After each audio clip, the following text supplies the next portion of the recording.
প্রথম আলোয় হামলা, ভাঙচুর ও অগ্নিসংযোগের ঘটনায় সারা পৃথিবীতে বাংলাদেশ লজ্জিত হয়েছে বলে মন্তব্য করেছেন স্বরাষ্ট্রমন্ত্রী সালাউদ্দিন আহমদ।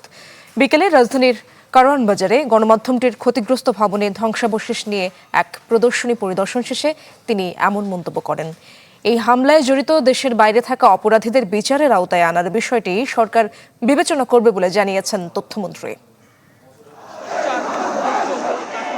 18 ডিসেম্বর রাতে দেশের শীর্ষ দুটি দৈনিক সংবাদপত্র প্রথম আলো ও ডেইলি স্টারে হামলা চালায় দুর্বৃত্তরা।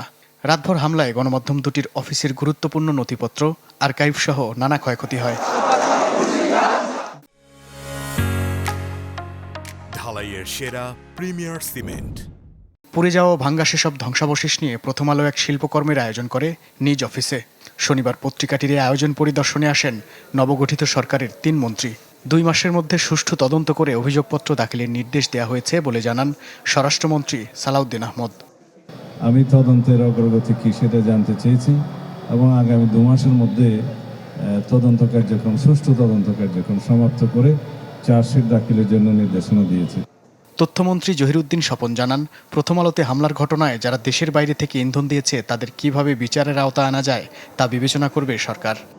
তদন্ত প্রক্রিয়ার মধ্যে বা আইনি প্রক্রিয়ার মধ্যে বা বিচার প্রক্রিয়ার মধ্যে সংশ্লিষ্ট করার জন্য এই ধরনের সীমানার বাইরের যে কোনো অপরাধকে কিভাবে যুক্ত করা যায় তার জন্য সংশ্লিষ্ট আইনগুলিকে কিন্তু স্পিরিটের দিক থেকে অবশ্যই অপরাধী যেখানেই বাস করুক বা অপরাধের প্রশ্রয় যদি কেউ দিয়ে থাকে, প্রমাণিত হয়, অবশ্যই সরকার সেটাকে বিবেচনার মধ্যে দিবে। প্রথম আলোর সাথে যা ঘটেছে তার পুনরাবৃত্তি যেন না ঘটে সেজন্য সরকারকে ব্যবস্থা নেওয়ার আহ্বান জানান সার্জিস আলম। এই অন্যায় যেটা হয়েছে আমরা আমাদের জায়গা থেকে চাই যে সেটার যেন সুষ্ঠু তদন্ত সাপেক্ষে বর্তমান সরকার সে বিষয়ে উপযুক্ত ব্যবস্থা গ্রহণ করে।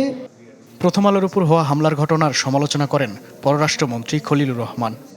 এই ধরনের আক্রমণ আমরা আগে দেখিনি।